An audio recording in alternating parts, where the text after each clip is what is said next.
This is Kathy Stucker of IdeaLady.com and SellingBooks.com.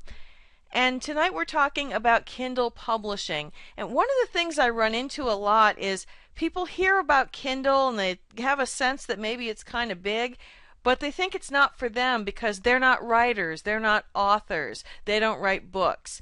And what I want to tell you is it doesn't matter if you think of yourself as an author or a writer. You need to be publishing on Kindle. My theory is that everybody should have a book on Kindle. Maybe that's not quite true, maybe not everybody, but a lot of people should. And if you have a business, you definitely want to have a book on Kindle. So let's talk about why that is.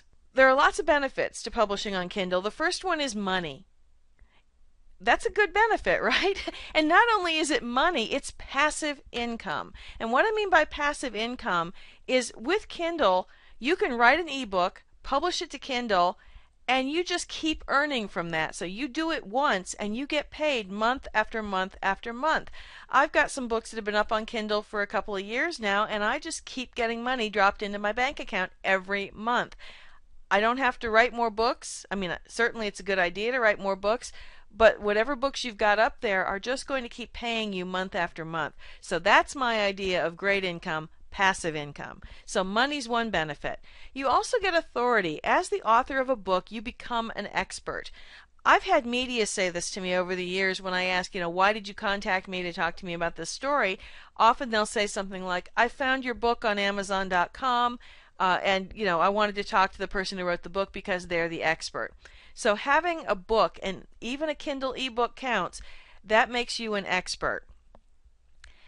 And then, of course, another reason to have a Kindle ebook that a lot of people don't think about is lead generation.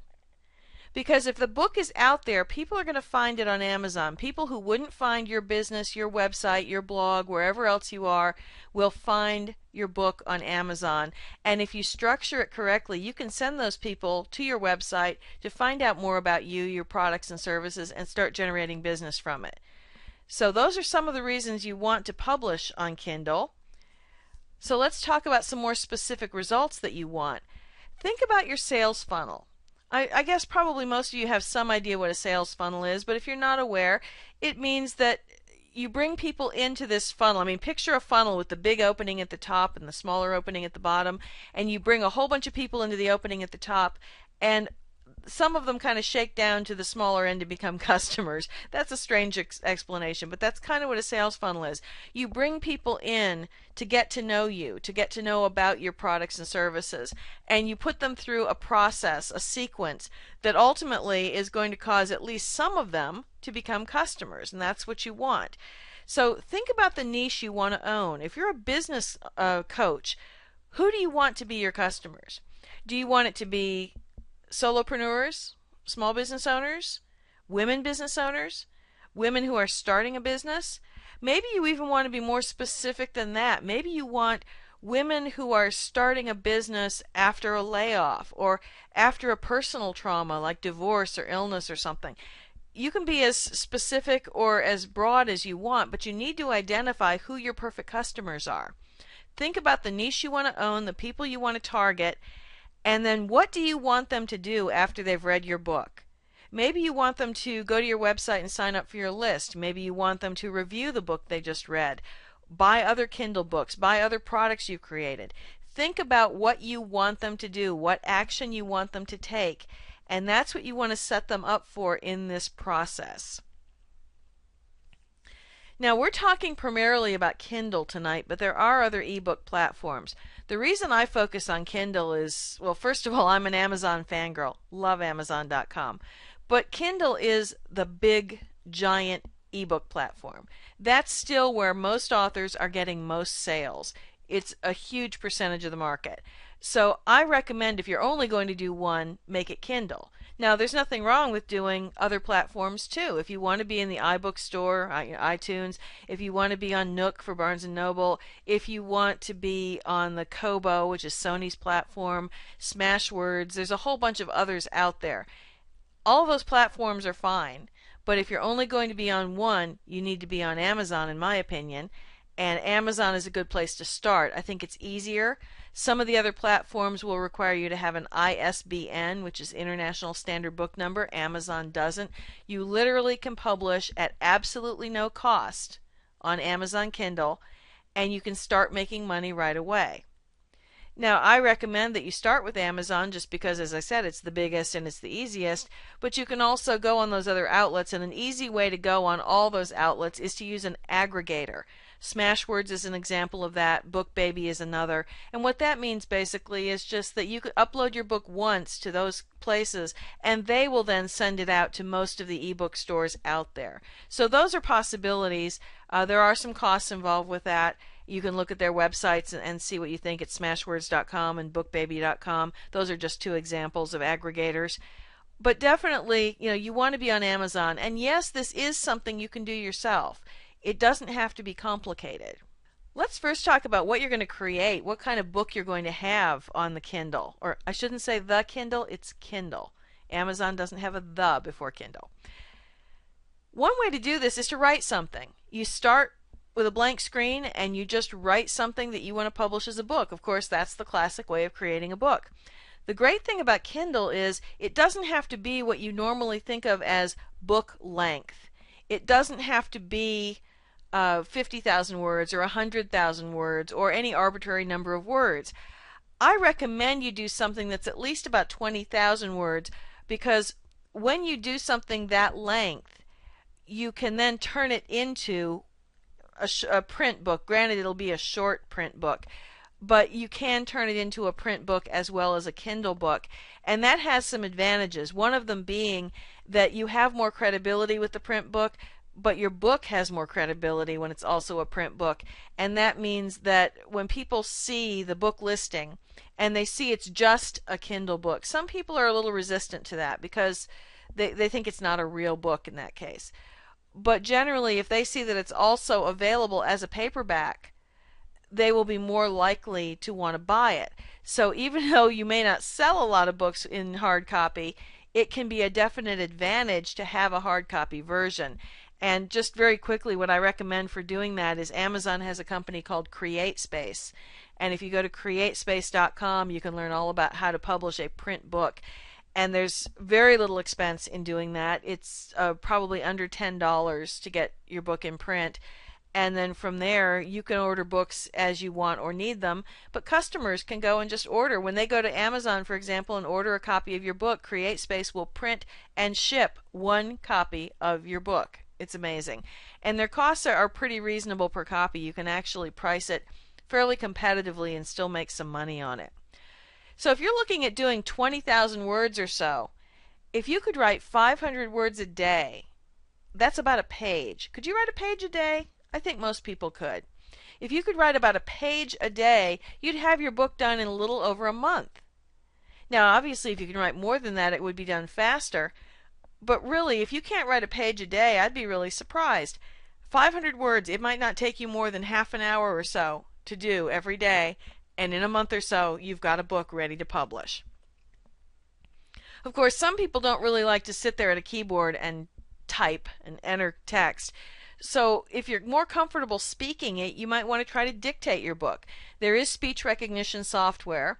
What you have to get used to with speech recognition software is you have to dictate your punctuation and things. So if you've never done dictation, it is a little bit of an obstacle. It's a little hurdle to get over, but it is something you can get used to pretty quickly. So for example, instead of just speaking as I am, you would say, instead of just speaking as I am, comma, you would need to insert proper punctuation, period. New line, new line. It's a little bit different process, but it is something you can get used to. Or if you'd prefer, you can just speak it, and then you can send the file, record it, send it off to a transcription service, and they can turn it around for you. Expect that you're probably going to pay about $1 a minute, plus or minus, for transcription. So even doing a 20 or 30,000 word book is not going to cost you too much, but you're going to have a nice, easy to edit file from there, and you can just clean it up and have something ready to publish. And of course, another possibility, if you want to have a book but you don't want to actually write it yourself, is to hire a ghostwriter. Ghostwriters are available and they can write the book for you. What you may do with a ghostwriter is present whatever notes you have about what you want to have in the book, the kinds of topics you want to cover. Maybe if you have some things like blog posts or speeches or something that you want to share with them as a basis for it, they can then take all that information and turn it into your actual book manuscript. That can be an effective way to do it if you don't have the time or you're really intimidated by writing. That can be a way to get a book published fairly quickly. There are lots of ghostwriters around. You can find them a number of places. If you just do a search for ghostwriter or book writer, you can probably find a number of people. But you can look at places like Elance and other freelancer sites. There are lots of people around who will write for you. Now, another easy way to get your ebook written is to take stuff you've already created and turn it into your ebook. If you've got a blog and you've been posting regularly to it, you've got the basis for an ebook right there. If you've written articles, if you've sent email newsletters, or maybe you wrote a column for your professional association's newsletter, whether it's print or electronic. Perhaps you have transcripts of audio and video presentations that you've done. Maybe you have speeches, or you've created a workbook or handouts for speeches and classes that you've done. All of those things can be the basis for a really good Kindle ebook. So definitely look at what you've already created. Go through your hard drive. The first thing I published to Kindle was an ebook called Make Things Happen, and I had originally written it as something to use during a promotional campaign we were doing. I had it sitting on my hard drive. It wasn't going anywhere. It wasn't doing anything. It was just sitting there collecting digital dust. So I thought, well, what am I going to do with that thing? Well, there's the thing called Kindle. Let's try it there. And I have made many thousands of dollars off that little ebook that I had written years before and forgotten on my hard drive. So take a look through your computer files, through your physical files. If you have things that maybe you've written and filed away somewhere, you'll probably find some things that you can use as the basis for your Kindle book. Now, if you have something that is existing content, is it in electronic digital form or is it in paper print form? If it's in a Word file, that's perfect. If it's in a text file, perfect. HTML file, probably perfect. The best way to format something for Kindle, best way is probably HTML. But the easiest way for most people, and it's a close second in terms of being the best way, is to use a Word document. You don't want to put a tremendous amount of formatting into it. You're going to do some formatting in styles. If you've worked with Word, you'll know a little bit about styles. But basically, if you have it in one of those formats, you've got a really good start already on getting your ebook done. If you have it in print, could you get it scanned? You can scan or OCR things. I just got a brand new scanner today. I got a Fujitsu ScanSnap. Great scanner, and it really fast, and it has a feed. So if you had something, say you had a workbook that you created that was just on 8.5 by 11 sheets of paper and you had it stuck in a 3-ring binder, you could pull it out of that and run it through this scanner and it would instantly scan it, and you could easily OCR it. OCR is optical character recognition. It means turning it into an editable file, so using it in Word or something. There's also a program I use a lot called PDF Converter Professional. So when I use that, I scan to a graphic file and then open it as a PDF and then save it as Word. It's a multi-step process that way. There are also companies that will do OCR for you. And again, you can go online and find it. You can look locally and probably find somebody. But they will take your physical book and run it through a scanner and come up with an editable file for you. And it doesn't have to be a book. It can just be a collection of papers. If you have a PDF version of it, that's usually not editable, but sometimes Word and other programs can open it depending on what version you have. But also, if you have something like PDF Converter Professional, which is just a program that I use for PDFs, you can open it that way and then save it as a Word document.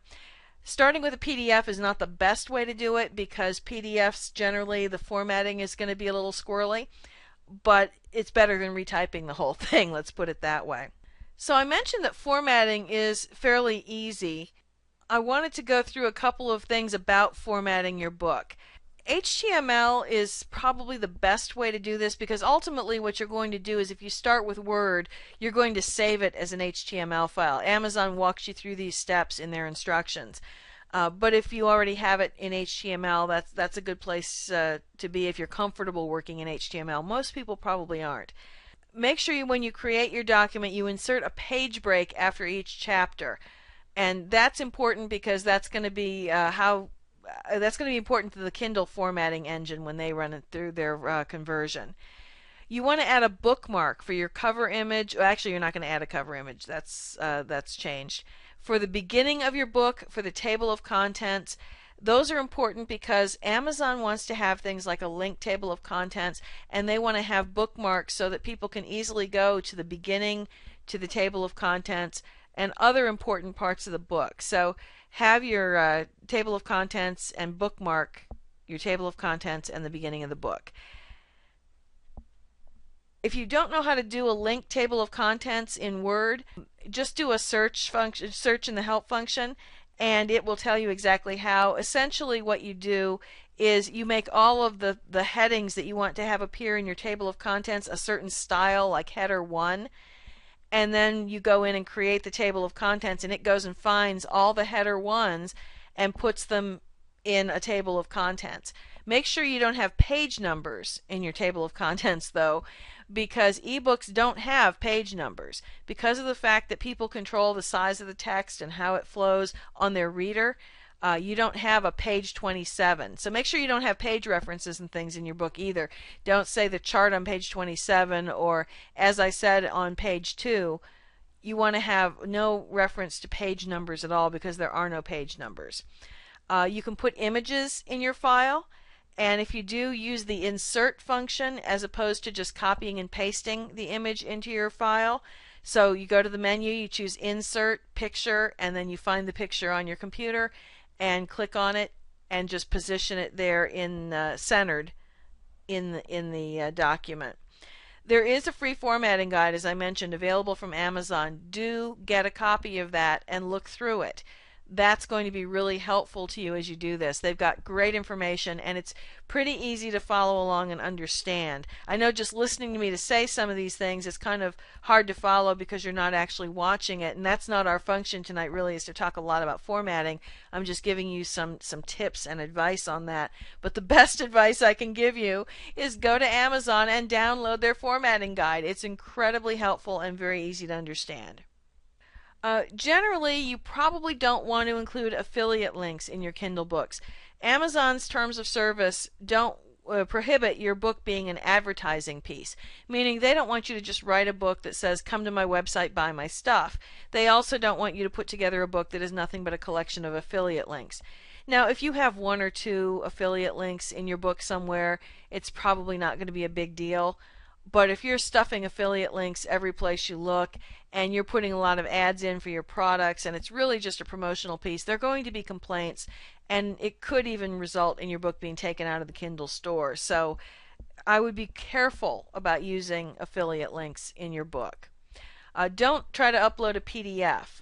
A PDF is not going to convert well. You want to have a Word document that is going to be converted to HTML following the Amazon guidelines. Don't use special fonts. Don't put running heads on every page, because remember what I said, there are no pages in an ebook. It's going to flow differently on everybody's reader. Don't put footnotes. Don't put bulleted lists. Those things don't translate well. It's going to be pretty basic, plain vanilla. Now, there is another formatting you can use, the K8, Kindle Formatting 8, which is for a fixed formatting. That's going to be something you're going to use like with picture books, children's books, for example. But it's a specialized type of format. You don't necessarily want to use it with every book. And again, you're going to get information about that at the Kindle site if that's something you're doing and you need to have things laid out in a very specific way. Don't use Control-Enter for page breaks. Use Insert Page Break. And that's going to be on the menu. Insert, and then you're going to choose Page Break. Don't bookmark specific page numbers, and don't copy and paste images, as I mentioned earlier. Something else that Amazon will instruct you on is optimizing your images. You want to keep your file size small. Amazon, if you're getting the 70% royalty, the high royalty, actually charges a small download fee for your book. And if you've got a lot of images and they're very large, your download fee is going to be larger than it needs to be. Amazon also likes to keep the download files small because that makes them run much more efficiently and inexpensively. So they will tell you how to optimize your images. And what that basically means is they'll tell you how to, what size it should be and what the DPI, the dots per inch should be, and so on. So pay attention to those guidelines. You certainly can link to content on your site. For example, if you have some videos that relate to this, or you have some high resolution pictures you want people to see that you don't want to put in the book because of their size, you can certainly link to that content. Many people, when they're on their Kindle, will have internet access and they can just click on it and go right to it. Or if they're reading a Kindle book on another device, PC, Mac, iPad, Android tablet, whatever it might be, they'll have internet access in many cases, so they can go look at whatever it is you have on your website. There's certainly no problem doing that if you want to add some additional content at your website. I would be careful about making people click through to get something that should be a part of the book, meaning don't just put in a couple paragraphs and then say, oh, and go read the rest of it on my website. Make sure you're giving them complete content. But if you have something extra like a video or some high-res photos, it's certainly fine to link to those. One of the books I did is the transcript of an interview I did about passive income. So when you buy the book, I give you an audio version of the interview, the original interview. I have a link toward the back of the book that basically says, okay, now you've read it. If you want to download the audio and listen to it, here's where you get it. And all they do is they click on that and they can download the audio file and then put that on their iPod or listen to it on their computer or whatever they want to do. I do recommend that if you have additional content, you think about putting an opt-in form on that page for your email list. I would not require them to opt in to get something that was promised to them. For example, I don't make people opt in to get the audio of that interview because I've already promised them that. I've said, when you buy this book, you get this. So to then make them opt into my list to get the audio, I think would be kind of unethical. But on the other hand, if you're offering them something extra, did you enjoy the book? Well, I have another ebook that I would like to give you for free, or I have an audio program, or I'd like to invite you to a webinar I do once a month, or whatever it is, and you make them opt in for that as an extra, that's certainly fine. But even whether or not they have to opt in to get the extra, I would certainly consider putting an email opt-in form on any kind of download page or other page that you send them to, because that gives them one more opportunity to get on your email list. And having them on your email list can be really important. A couple of formatting issues that a lot of people run into. When I write, I tend to put 2 hard returns at the end of each paragraph, 1 hard return to go to the next line, and then 1 to insert a blank line. Don't do that if you're doing this for Kindle. The better way to do that is to set up a style that puts a space between the paragraphs. And if you're not familiar with Microsoft Word styles, you can do a Google search or something on that and find out about it. It's fairly simple, actually, and if you've been using Microsoft Word for a while, you might know how to do this already. But don't use 2 hard returns. When you see Kindle books that have a bunch of space between the paragraphs, that's because the person formatting it didn't know that they shouldn't put 2 hard returns in, and they might end up with 4 spaces between paragraphs because of that. Don't do that. Also, don't have manual indents like tabs or spaces at the end of or at the beginning of a paragraph, because again, Kindle's going to insert some spaces there and it's really going to mess things up. So no manual indents. And you want to check your format carefully before you hit the button to publish. When you upload your Kindle book, you'll have the opportunity to review it in their previewer, and you can see what it looks like in different devices. Now the reality is that because so many different devices can read Kindle books, you may not be able to get it perfect in all of them, but you want to get as close to perfect as you can in as many devices as you can. So sometimes, something will look a little bit off in a Kindle Fire, or maybe, there'll be something that's a little off on the old Kindle or on the iPad or something. But overall, it'll look pretty good, and, it'll look great in most devices. So check your formatting. If you have a Kindle account, you probably have an email address associated with that account. So it'll be like, mine is something like, depending on the device, Kathy_1234 @kindle.com. And if I send something to one of those email addresses that I've set up, it will be formatted for my Kindle and sent to that Kindle reader or device. I can then look at exactly how that document looks. So I'll take my Word document and I will send it through that way to see if the formatting looks right, see if I have any big problems before I run it through the Amazon conversion. It's just a good way to check your document and see if everything is the way you expect it to be. Now, one of the other things you may know about if you have bought things for Kindle in the past, or you've looked at the pages on Amazon, is when you go to a book page, you get a preview. In fact, I wasn't planning to show you that, but let me see if I can show you that. The first 10% of your book will be available as a free preview. So when they go to your book page, they will see something that says look inside, or they can go to the right and they can see, I'm just getting that set up right now, so let me see if I can drag this over for you. Okay, there we are. That is my page for Make Things Happen, the first thing I published to Kindle. And if you see click to look inside over here, you can click and it will open up a preview, and I'll show you that in just a second. The other thing you can do is over here on the right side, it says try it free, send sample now, and it says deliver to, and it's got all these different devices that you can send it to. You can send a sample of that to the device you choose, and it will send the first 10% of that book to your Kindle or your Kindle reader. I like to use that with books that I'm thinking about buying, and I'll put them on the device so that I can go through the preview. When I'm ready to read something new, I'll say, oh, okay, that's a good preview, and I'll just go ahead and click the button and buy it. But you can also just do that to test it out and see what you think. But let me show you what the sample is. You're going to get the cover. You're going to get whatever is there for a title page. Now, keep in mind, you don't want to stuff a whole bunch of things at the beginning of your book, because that's going to show up here in the preview, especially if you have a fairly short book. So you want to keep this really simple. Instead of having all the acknowledgments and copyright information and on and on and on that you might have in a typical book or even a typical ebook, what you want to do with Kindle is maybe just keep it simple. So I've got the title, the subtitle, my name. You see that my website is a clickable link. You can click on that and it will open up the Idea Lady website. It's got my copyright information, but just a very simple copyright statement. And then I've got a call to action. Get tips, advice, and inspiration to make you more successful in business and in life in Kathy Stucker's free Idea Lady Insider newsletter. Sign up at, and there's a live link there they can click on. So somebody who's just at Amazon looking at this book can see that they can go to my website and get a free newsletter.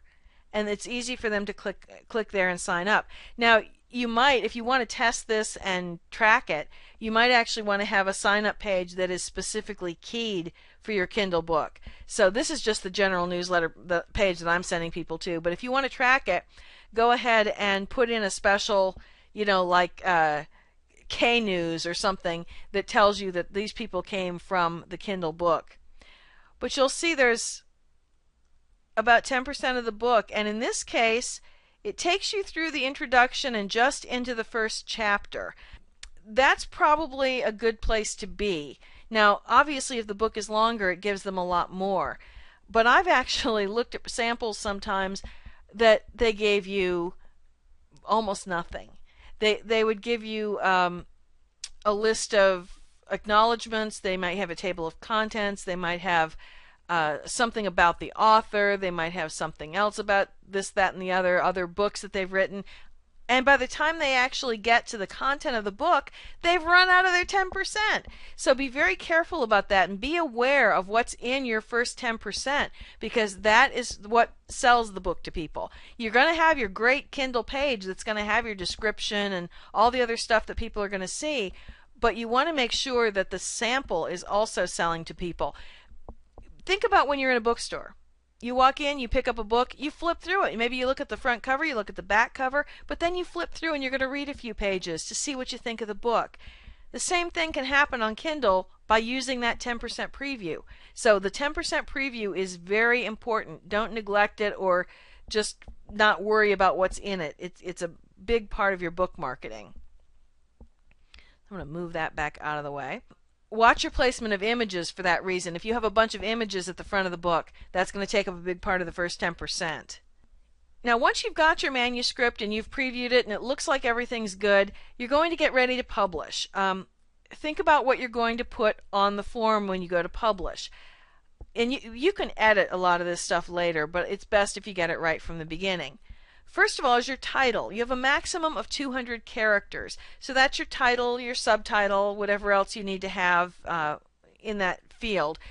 Keep in mind that most of the time it will truncate at much less than 200 characters, so you might only have the first 60 or so characters showing in some situations.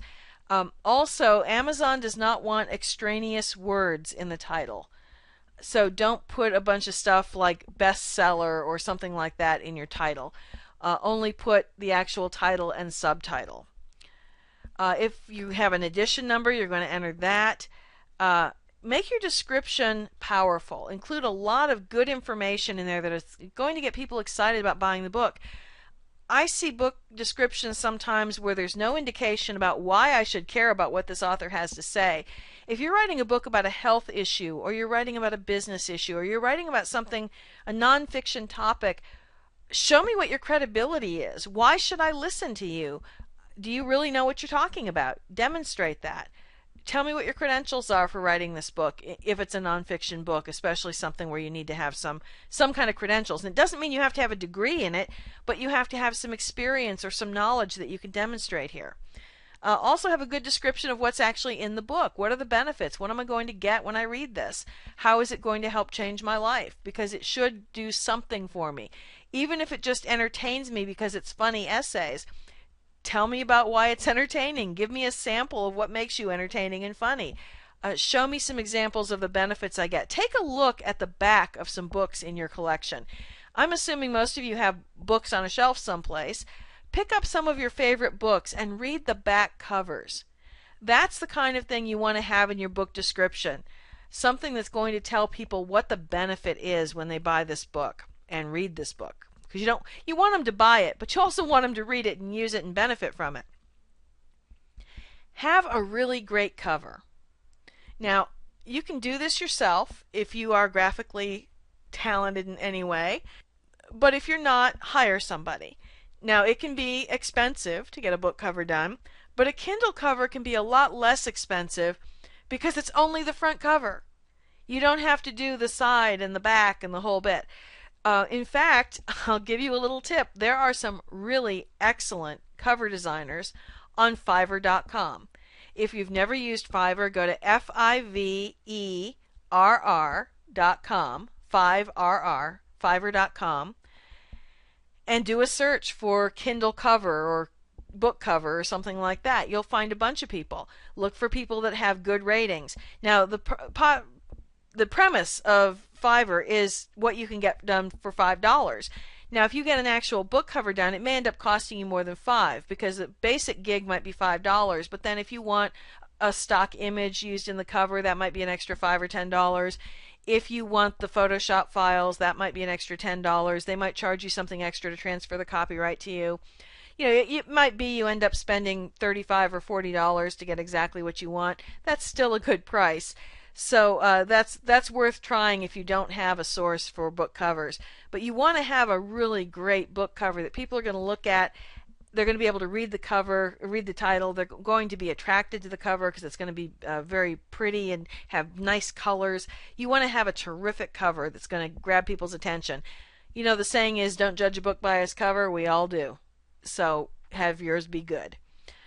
Make sure that your manuscript is formatted and carefully proofed in Word or HTML. Then you're going to convert it to HTML if it's in Word, and you just, again, the Amazon instructions tell you how, but basically it's just a save as to convert it to HTML. You also want to have a list of about 7 keywords your reader would use to search. So if you're writing about using Pinterest, for example, to market your business, let's say your book is about using Pinterest to market your crafts business, then what you might want to do is have keywords like Pinterest, craft business, Etsy, whatever it is that people might search for if they're looking for this kind of information, social media, whatever. So have about 7 keywords ready to go because there's a place to enter that when you input your book information. Now, what about pricing? There are several things to consider when you're pricing a book on Kindle, but let's look at the royalty structure first. When you price your book, and you can't price it below 99 cents, when you price your book at 99 cents to $2.98, your royalty is 35%. So if you sell a 99-cent book, you get 35 cents. Royalties for books priced from $2.99 to $9.99 are 70%. They do charge a small delivery fee. It's usually a few cents. So what that means is, let's say, for example, Make Things Happen, the book I showed you earlier, sells for $2.99. 70% of that is about $2.10, and they charge me, I think, 4 or 6 cents as the delivery fee. I have a larger book that sells for $9.99, and the delivery fee is a little bit more. I think it's about 15 or 20 cents, maybe. I don't remember exactly. It's not a lot. So the 70% royalty is definitely good. Now, some countries, they max the royalties at 35%. So even if somebody buys a book that you've set up with a 70% royalty, if they are from certain countries, you'll only get 35% with no delivery fee. So just be aware of that when you see your reports. But most of the sales, if you've got a 70% royalty, will be at 70%. Once you go over $9.99, then the royalty drops back to 35%. Amazon wants us to price our books between $2.99 and $9.99, and so they reward us for doing so. You want to try to stay in that range as much as possible. 99 cents is okay, but a lot of people, when they see a 99-cent book, just assume that it's crap. So don't think that by pricing it at 99 cents you'll make more sales. You might, but you might not. You might be better off pricing it at $2.99, $3.99, $6.99, depending on the book. You're an unknown author. You don't necessarily want to go crazy with the pricing, but definitely watch out for the 99-cent price point. It can work, but it can also work against you. Now, Amazon will often price match. So if there's a lower price somewhere on the web, they may lower the Amazon price to match it. So for example, if you're selling your book through Smashwords and you're also selling it on Amazon, you can't sell it for less than 99 cents on Amazon, but if you set the price to 0 on Smashwords, Amazon may match and give the book away. If you're doing this as lead generation and you just want the book to get in as many hands as possible, then what you might want to do is set your price at Amazon at $2.99 or something, but then set it at Smashwords at 0. Then you or someone else can report to Amazon that there is a lower price for the book, and they will sometimes, but not always, match that price and go down to 0. So it's worth a try if you want to give the book away. So definitely consider the effect of pricing, and one of the things that is easy with Kindle is to change the price. So if you set the price at $1.99 and you think, well, that was dumb, I should have gone to $2.99, it probably won't make a big difference in sales. You'll probably make just as many sales at $2.99 as you would at $1.99, but your royalty is going to be significantly greater because you're going to go to that 70%. All you have to do is log into your Kindle account, or your KDP account, and you'll be able to change the price, and within a matter of a few hours it's generally updated. Now, one thing I want to explain, because this is really confusing to people, is KDP Select. KDP Select is a special program Amazon has that you can choose to participate in, and this is on a book-by-book basis. So you don't have to put all your books into this program, but if you want to put one in, you can. If you want to put them all in, you can. It's a choice you make. With KDP Select, your book has to be exclusive to Amazon. You cannot sell it from any other bookstore. You cannot sell it from your own website. You can't give it away on your website. It has to be available only at Amazon. You sign up for 90-day terms, and for any 90-day term that your book is in KDP Select, you cannot make it available anyplace else. Now, if you have a print version, the print version can be available elsewhere, but the ebook version may not. Now, when you are in KDP Select, people who are in Amazon Prime and also own Kindles can borrow your book.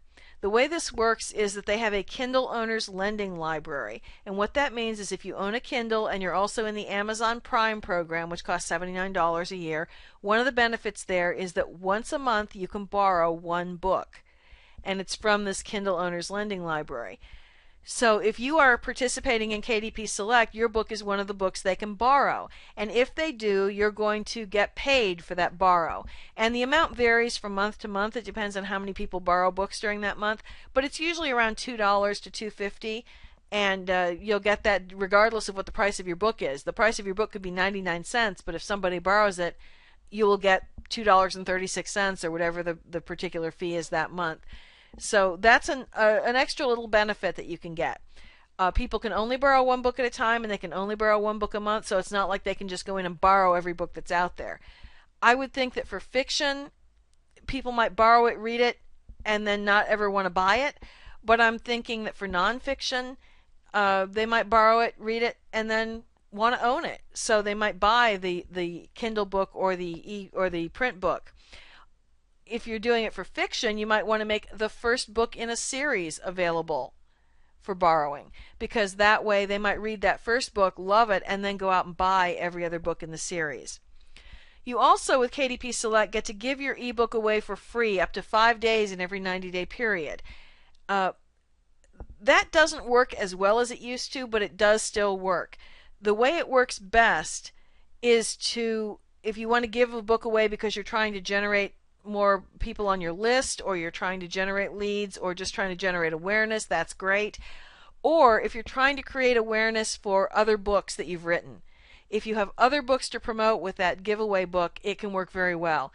It doesn't work so well if you're just trying to sell the actual book you're giving away free. So if you only have one book on Kindle and you do a free promotion, it can get you some attention, it can lead to more sales of the book, but you're going to get better results if you give away a book and then you're driving people to buy other books that you've written. Free promotions do get your book in the hands of more readers. It can help you generate leads. You can drive sales after the promotion ends with free giveaways because your book is more visible on the Amazon site. But a better way, perhaps, is to do a limited time discount. With a limited time discount, say you have your book normally selling for $3.99, and you discount it for 5 days or 3 days or a week or whatever period of time to 99 cents. And let people know that it's a limited time discount for 1 week. We are making this book available for 99 cents and it normally sells for $3.99. You can drive a lot of sales that way. And I think those are going to count for more in Amazon's algorithm, so it's going to help your book rank higher, which gives it more visibility. It's also going to put some money in your pocket, because even though you're only selling it for 99 cents, it's 99 cents that you're getting a royalty on instead of zero, which means zero royalty. And also, people who are willing to spend even 99 cents are more likely to read the book than somebody who downloads it for free. There are lots of Kindle hoarders who will download everything they can find that's free, and they never read any of it. That's not what you want. You want people to download it, but you want them to read it. So if there's a price attached, I think it's going to do you some good. So consider those limited time discounts. I mentioned already creating a group of ebooks that you can cross-promote. Offer one at 99 cents, others at $2.99 or more. I call this crack dealer marketing. You get them hooked on that first book at 99 cents, and then you charge them $2.99 for the other books in the series. You can certainly do that with fiction. Like if you've written a series of, like Sue Grafton has her alphabet mysteries, the Kinsey Milhone, A is for alibi, B is for burglar, etc., working her way through the alphabet. If you wanted to do some kind of a series of fiction books, that would be a good way to do it. Have the first one available for 99 cents or make it free occasionally, and then the others might be at $2.99 or some other price. You might also do that with nonfiction. If you have a series of books about how to do something, or say a series of books about social media, make one of them available for 99 cents and the others have a higher price, and make it clear that the 99 cents is an introductory price. So that way people understand that this one is discounted so they can taste test it. To upload your book or to get all the information I've been telling you that Amazon has available, you want to go to Kindle Direct Publishing. Their website is kdp.amazon.com, and you can sign in with your Amazon account information. I'm assuming that maybe you've been to Amazon.com before, you've bought something there. You can use those same sign-in credentials to sign into this site. Do not set up more than one account on Kindle Direct Publishing. You can have more than one Amazon account, like as a customer, for example, but only publish books to one KDP account. If you have multiple accounts, Amazon can close them all down. So just sign in with your Amazon credentials. It's going to be the easy way to do this. There are a couple of things that you might wonder about when you go to upload the book. If you want to put your name or your publishing company name in as the publisher, you can. It's not required. I have a publishing company that has a name. It's Special Interest Publishing, so I put that in, but you can leave it blank or just I would probably leave it blank if I didn't have a publishing company. That's probably the best thing to do. If you have an ISBN, International Standard Book Number, you can enter it, but it's not required for Kindle books. So I don't use ISBNs on my Kindle books because I don't like to use them up if I don't have to. If you publish for Barnes & Noble or Apple, you will need an ISBN. You will need a different ISBN than you use for Kindle because they're different formats. And by the way, if you publish to Barnes & Noble or Apple and you need an ISBN, if you publish through Smashwords, they will assign one for you. It will be a Smashwords ISBN, but I don't know how much that really matters.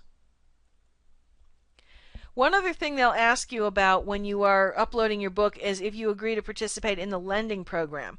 This is different from what we talked about with KDP Select, where people can borrow the book. What this program means is that somebody who buys your ebook or has your ebook as a free download can loan it to someone else for up to 14 days.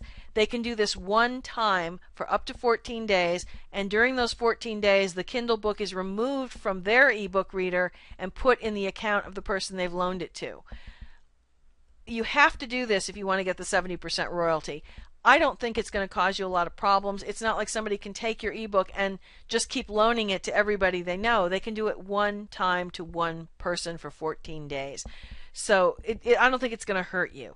But if you choose the 70% royalty, you need to do that. If you choose the 35% royalty, you can say yes or no.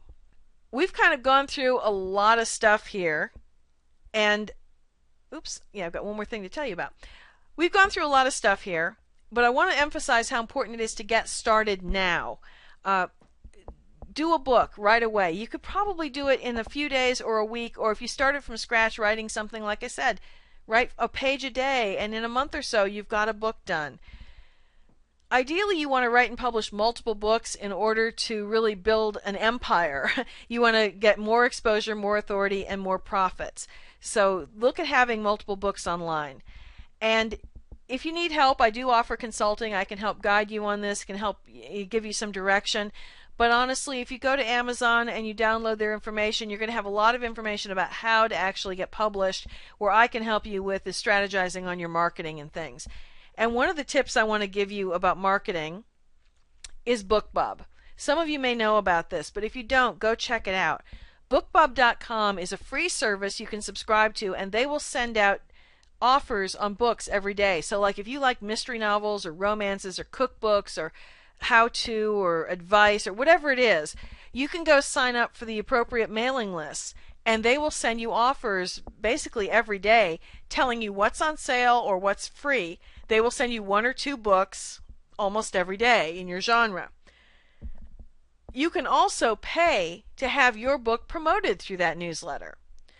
So if you have a book that you want to promote to their subscribers, you pay anywhere from $40 to $1,250, depending on the price of your book and how many subscribers they have in that genre. And if they approve your book and accept your ad, they will send this out to people. So for example, I mentioned having a book that sells at $3.99, but for a few days you're going to mark it down to 99 cents. What you can do is go to BookBub and say, this book is going to be on sale for 99 cents for these days. And then they will, once you've paid your fee and they've accepted the book, they will send that out to their subscribers, and they will drive a lot of people to go buy your book. I have heard from a lot of people that this really does work. So if you can get your book accepted by them, and if you're willing to pay this money, a lot of the money will come back to you if you're selling your book. They will also promote free books, and obviously you're not going to make any money on those free books, but if you want to, the prices are lower to promote a free book than a paid book. If you want to try it, you can. If you go to their website, bookbub.com, and you look at their advertise page, they will list all of their pricing for all the different possibilities. So take a look at it. Generally speaking, if you're discounting a book and you pay for a promo through BookBub, you will probably at least break even on it. And chances are you could make some money with the actual sales during that promotion. It certainly is worth a try from what I've heard from a lot of people who've used it. I've not tried it yet because I haven't had the right book to do this with, but I definitely plan to use them when I've got some books coming out that I think will be a good fit. So take a look at that as a way to promote your book. I think that can be much more effective than just doing the standard free book promotion that has worked for so long. I think this is more the future, where you're going to perhaps do a discounted book and promote the heck out of that. Well, that takes me through what I had to present here. So let me see. We don't have a lot of questions that have come up. I think the couple that we've got here, I think I answered. If you want to know more about the services I offer for consulting and things, it's not just about Kindle publishing, it's all aspects of business. You can check out idealady.com/services. And of course, be sure to check out the idealady.com website, because there's a whole bunch of information there that I think you'll find interesting. And also, since you're interested in Kindle, you may be interested in other aspects of book publishing. I have a site called sellingbooks.com, and you might want to check that out. There's a lot of information there. I think there's 2,500 posts or something like that. So there's a tremendous amount of info there about book publishing and marketing. Oh, I have one more question that just came in. Somebody asked, how do you get paid? When you sign up for your account, you're going to give Amazon your bank account information, and they will drop payment right into your bank account every month.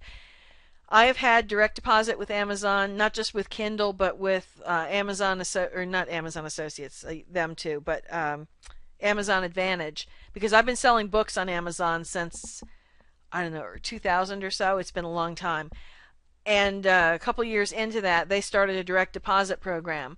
And every month that money just hits my bank account. I have never had a problem, never had a payment not show up, never had any issue with the direct deposit. So you just sign up, you give them your bank account information, and Amazon will drop your royalties in every month. They'll send you an email, or several emails probably, that tell you what you're being paid for, and then they will drop that in. I think you have to have a minimum amount, like $10 or something, before they'll make the payment, but it's not that hard to hit it. So you probably will hit that. If not the first month, you'll hit it very shortly, and probably most months out from there. But Amazon is not a problem with getting paid. Now, if you're not in the United States, it's a little bit trickier. I believe they do send checks, and there's a tax form you need to fill out so that they don't withhold taxes. But again, they explain all of that at the website. But if you're in the U.S., it is easy as pie. Okay, I've got another question. Do you sell info products on Kindle publishing, perhaps on Amazon? I have an ebook called Selling eBooks Online that addresses Kindle publishing as well as other aspects of producing ebooks, and that is at idealady.com. If you look in the product section, it's called Sell eBooks Online, and that can help you get started. I also have a DVD called Creating and Selling Information Products that's available on Amazon and on my website, and that's not specific to ebooks, although it does talk about ebooks, but it addresses all kinds of aspects of creating information products. So you'll learn about webinars and teleseminars and books and ebooks and CDs and DVDs, and boy, I don't even remember what all we talked about. It's over 35 questions answered about how to get past the obstacle that's stopping you from creating an information product. So it's designed to help you actually take action. Oh, you already have them. Okay, great. Well, glad that you like them. All right, well, thank you very much again for being here. We're going to wrap up, and if you do have questions later, be sure to drop them in an email. Love to hear from you. And if you have any thoughts about what you'd like to see covered in future teleseminars and webinars, drop me an email on that. I'm always looking for good ideas, what you want to learn about. And I will see you soon in Ideal Lady Insider, and soon in another webinar, I hope. Thank you very much. Bye now.